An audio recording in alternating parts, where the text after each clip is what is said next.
దేవునికి స్తోత్రం. మీ అందరికీ వందనాలు. ఈ దినం కొరకు ఏర్పరచబడినటువంటి లేఖన భాగం అపొస్తలుల కార్యము 4వ అధ్యాయము 11వ వచనం చదువుకుందాం.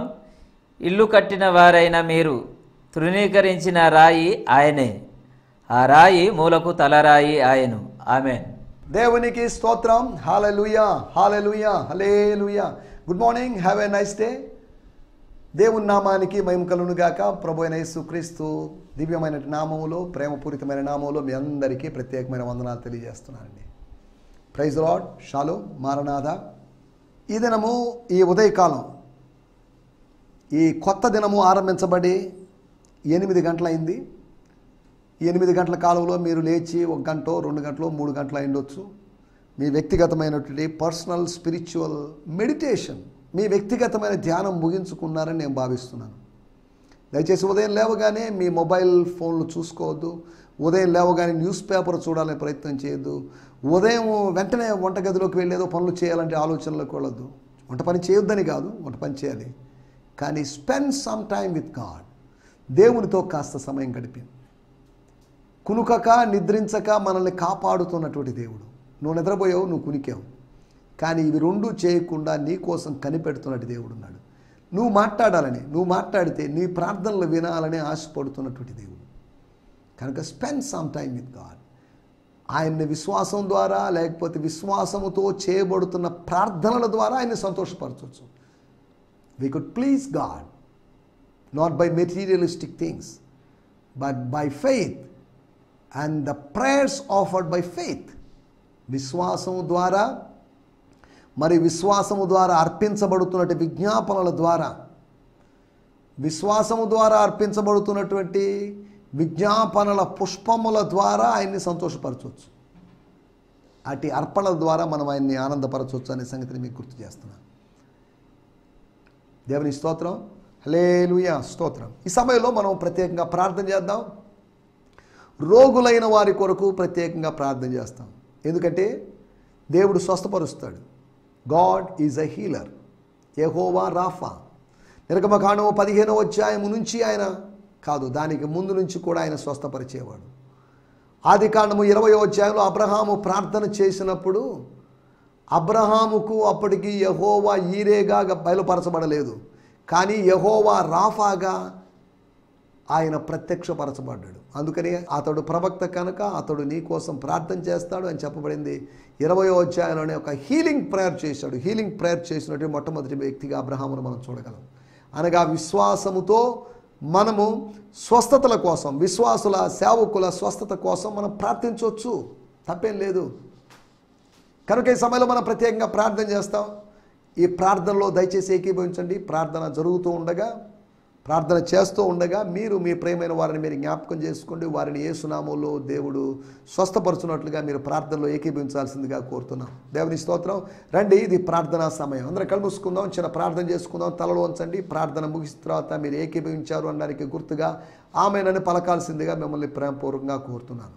దేవుని స్తోత్రం, హల్లెలూయా. పరిశుద్ధమైన మా దేవా, మీకు వందనాలు చెల్లిస్తున్నాం. మాకిచ్చిన మంచి దినము కొరకై మీకు వందనాలు చెల్లిస్తున్నాం. దినములు చెడ్డవైనప్పటికీ కూడా ఇది మాకు మంచి దినమే. మాకు ప్రతిదినమే మంచి దినమే ప్రభా. మంచి దేవుడు అయిన నిన్ను మేము కలిగి ఉన్నందుకు ప్రతిదినము మాకు మంచి దినమే.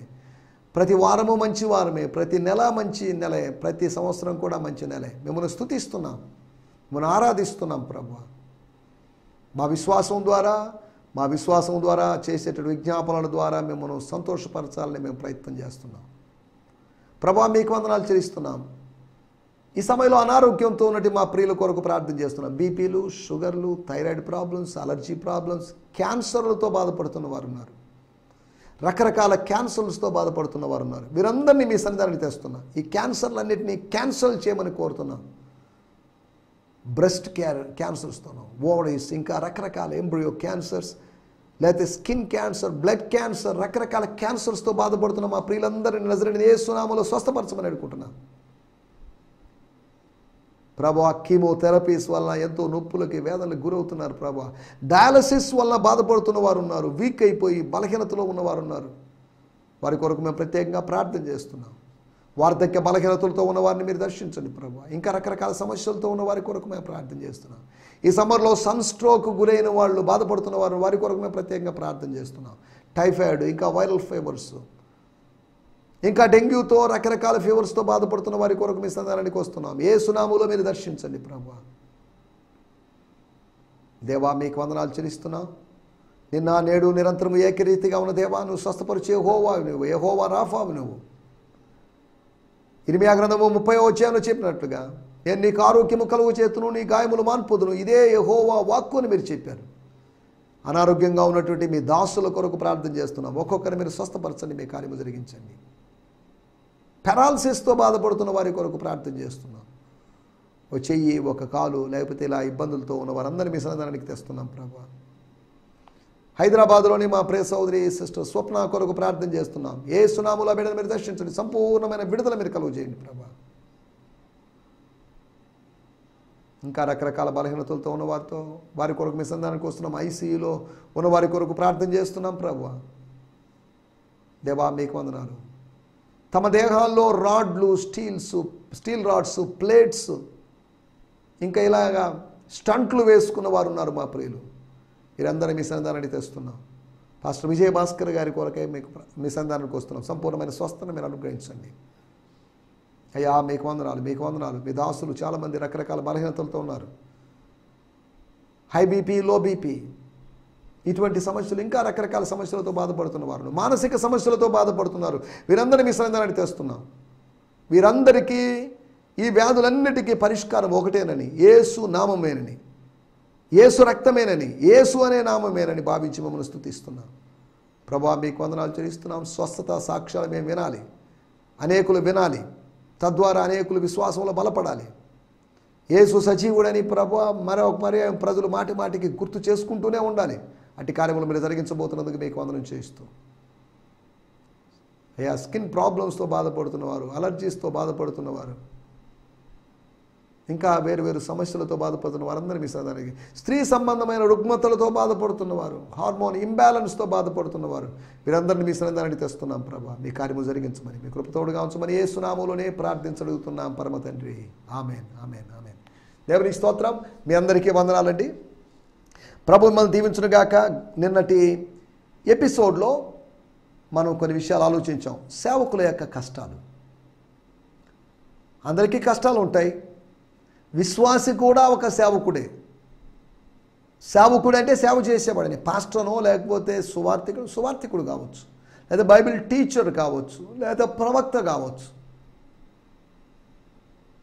కానీ సేవకుల యొక్క కష్టాల గురించి మనం ఆలోచించాం. వారు విమర్శించబడతారని, వారి మీద దాడి చేయబడుతుందని, అంతేకాకుండా వారిని ఎదుట నిలబెడతారు, అందరి ఎదుట నిలబెడతారని, మహాసభల ఎదుట నిలబెడతారని, అవమానపరుస్తారని, ఈడ్చుకుని పోతారని, ఇలా రకరకాల మాటలు మనకు లేఖనాల్లో రాయబడ్డాయి.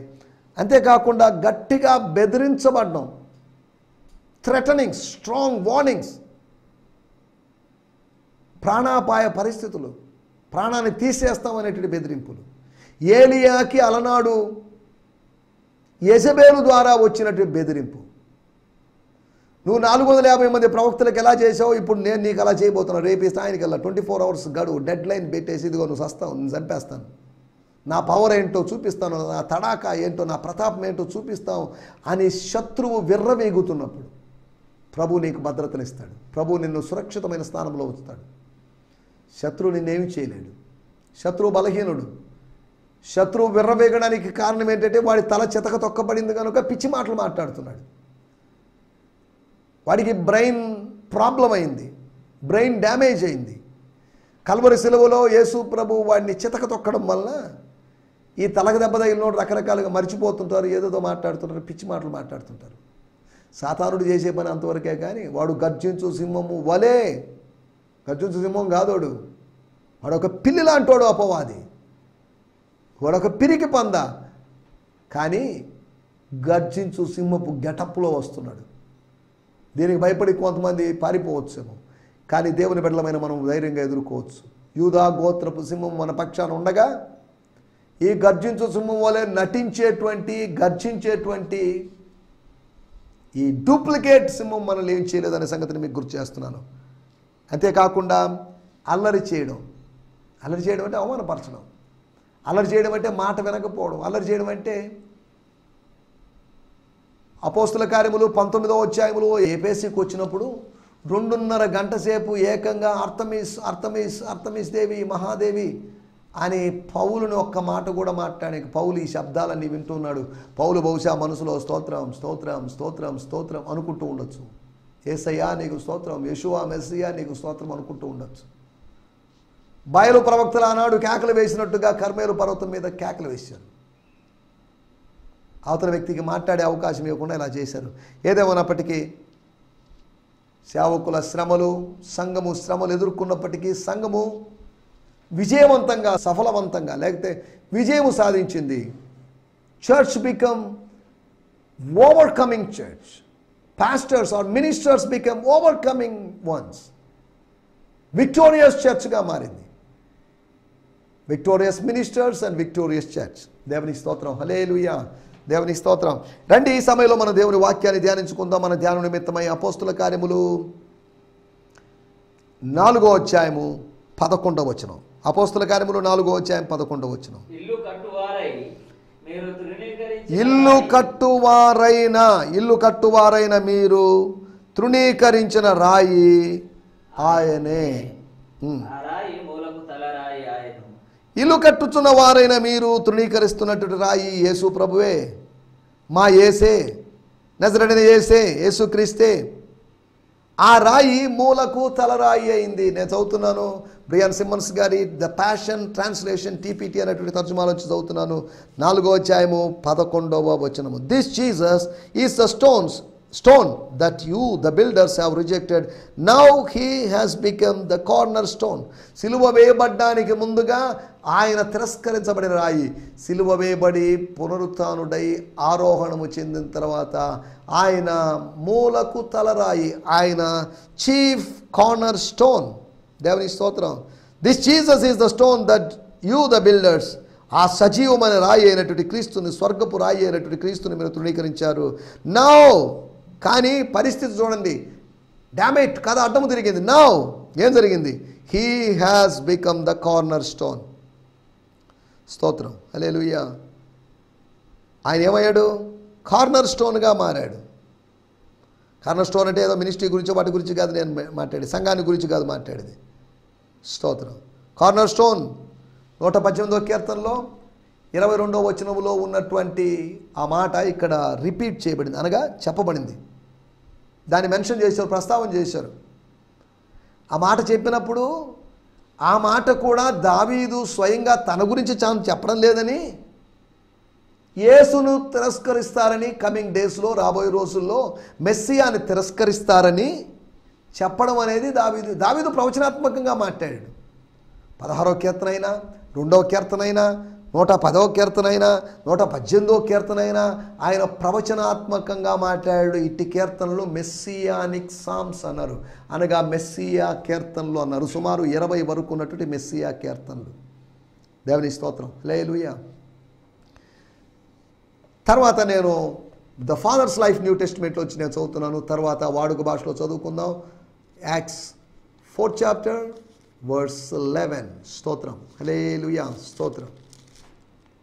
నేను చదువుతున్నాను. స్తోత్రం. He is the stone which was discarded by you the builders, which was made the key stone of the arch. Chief stone, chief corner stone or key stone of the arch. దేవుని స్తోత్రం. He is the stone which was discarded by you, అనగా dismissed by you, అనగా never considered by you. By you. Who are you? ఎవరు మీరు? You the builders. దేవుని స్తోత్రం. వాడుక భాషలో చదువుకుందాం. ఇల్లు కట్టువారైన మీరు పారవేసిన రాయి ఈయనే. మీరు పారవేసిన రాయి ఈయనే. ఇప్పుడు అది మూలకు తలరాయి అయింది.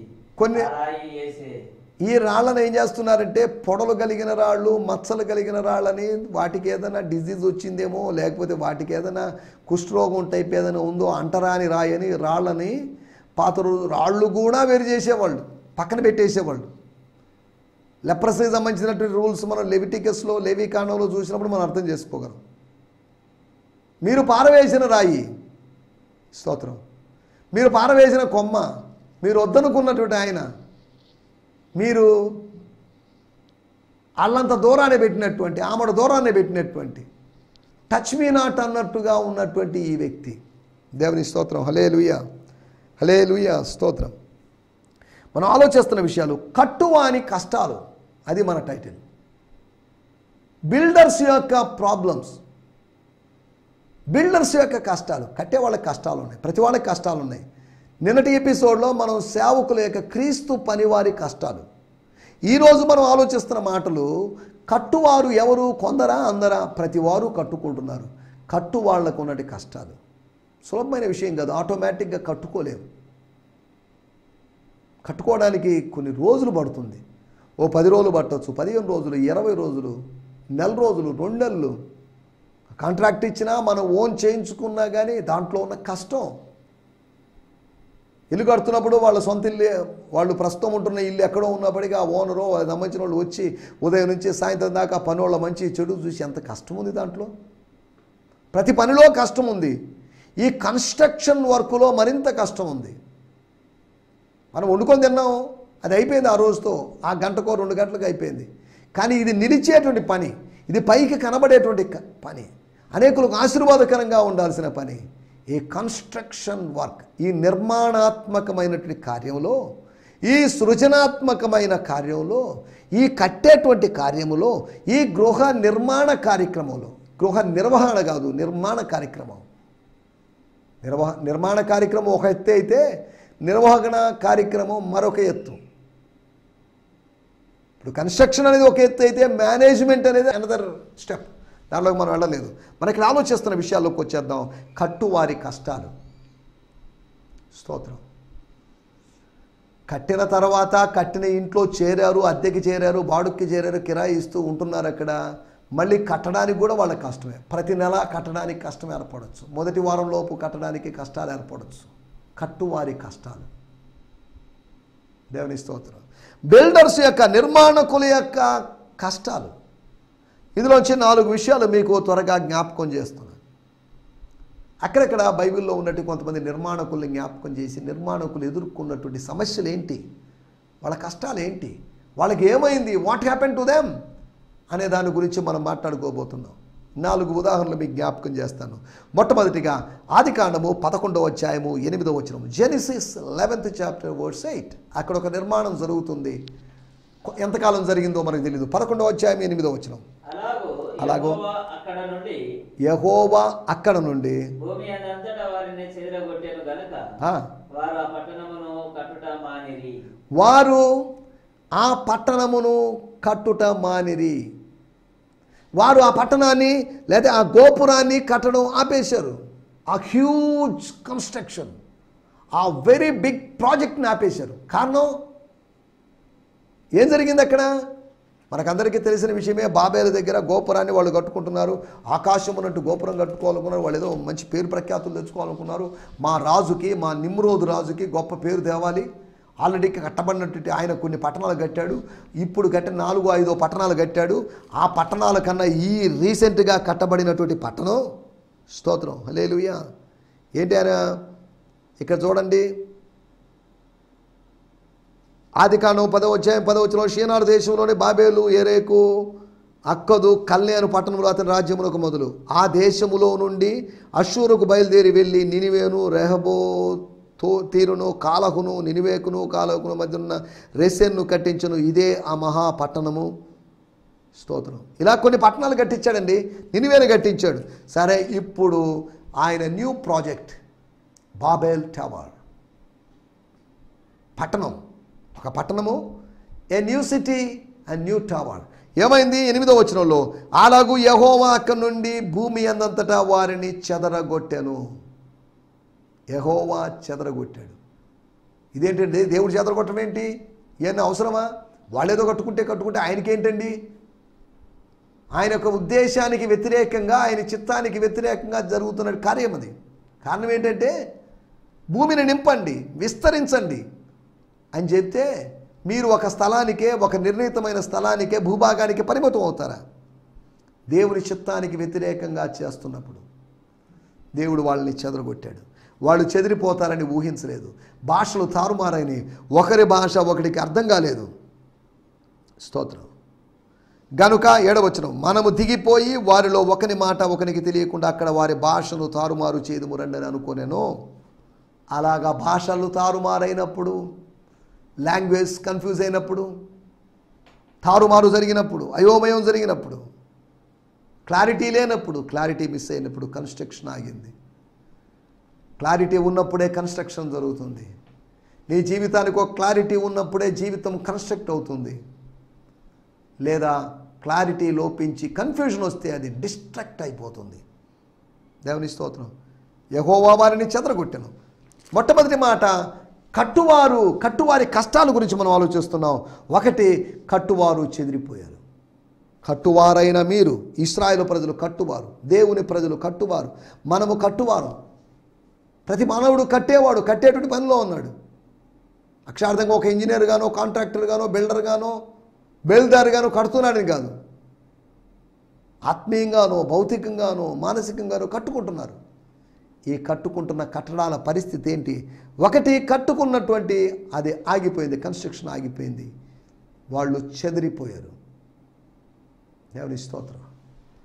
కట్టువారి కష్టాల్లో చెదిరిపోవడం అనే కష్టం. రెండో విషయాన్ని నేను మీకు జ్ఞాపకం చేస్తాను. మత్తయి సువార్త 7వ అధ్యాయం, మనకందరికీ తెలిసిన మాటే.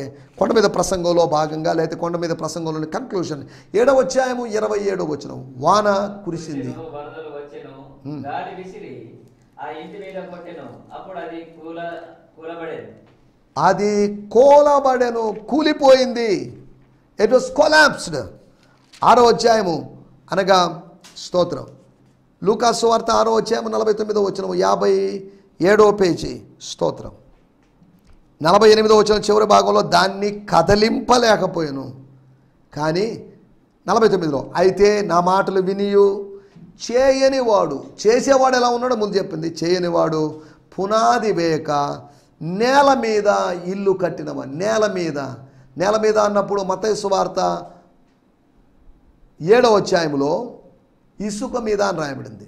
నేల మీద లేకపోతే ఇసుక మీద ఇల్లు కట్టిన వానిని పోలి ఉండును. ప్రవాహము దాని మీద వడిగా అనగా వేగంగా గట్టిగా కొట్టగానే అది కూలిపడెను. స్తోత్రం. హల్లెలూయా. కూలిపోయినటువంటి అనుభవం. రాలిపోదువో నీవు, కూలిపోదువో ఎరుగవురా అనే ఒక పాట ఉంది. ఇక్కడ కూలిపోయినటువంటి అనుభవం.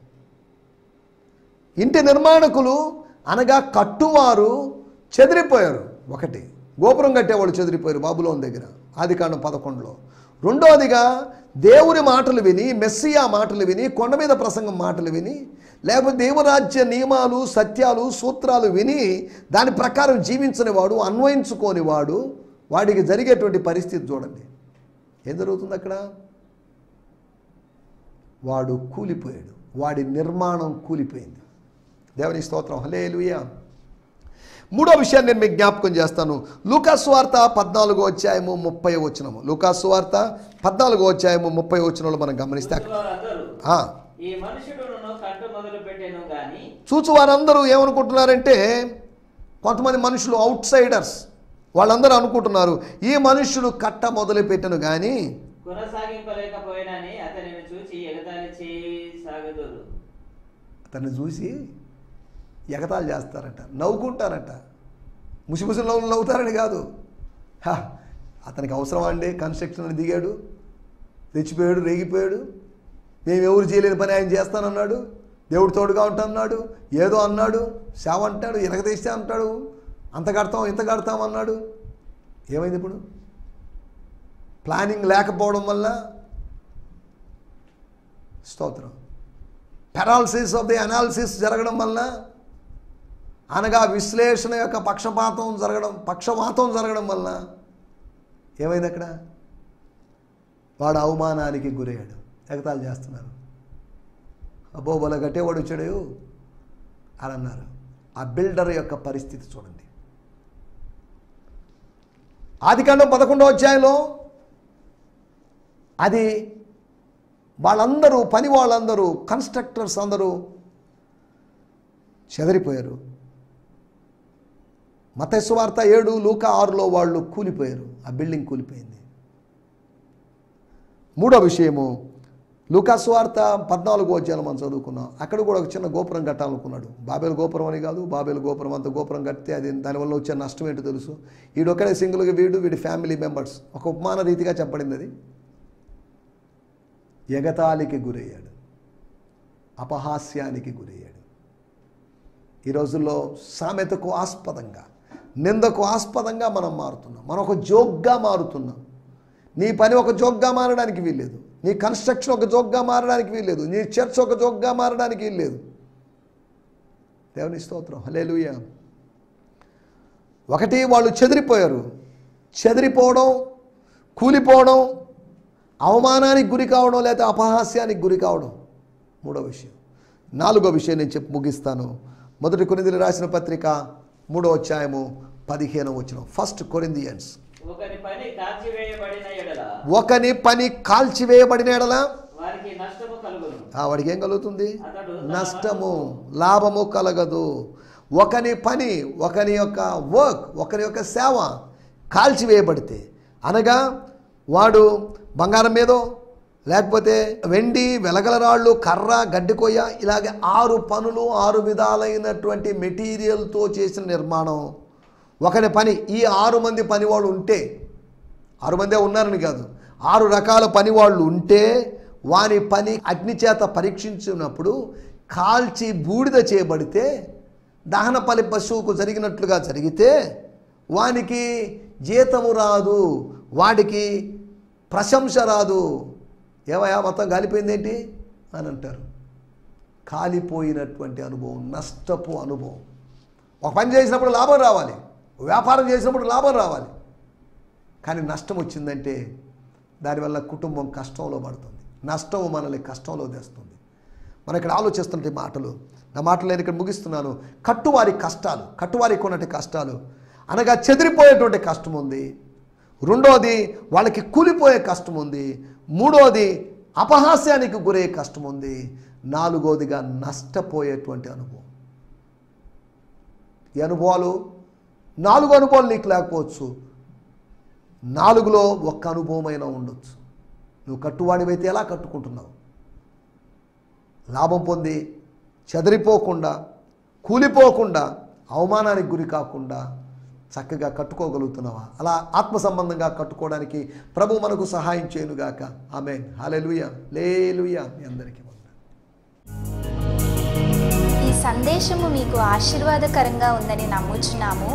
ప్రార్థనా అవసరతల కొరకు మమ్మల్ని సంప్రదించవలసిన మా చిరునామా గిద్యోన్ మిషన్ చర్చ్, 6వ వీధి, శాంతినగర్, నెల్లూరు 4, ఆంధ్రప్రదేశ్. పిన్ 524004. మా ఫోన్ నంబర్లు 7036443613 మరి ఒక నంబర్ 9392293010. మా ఈమెయిల్ ఐడి gfihmi2015@gmail.com. దేవుడు మిమ్మును ఆశీర్వదించునుగాక. ఆమేన్.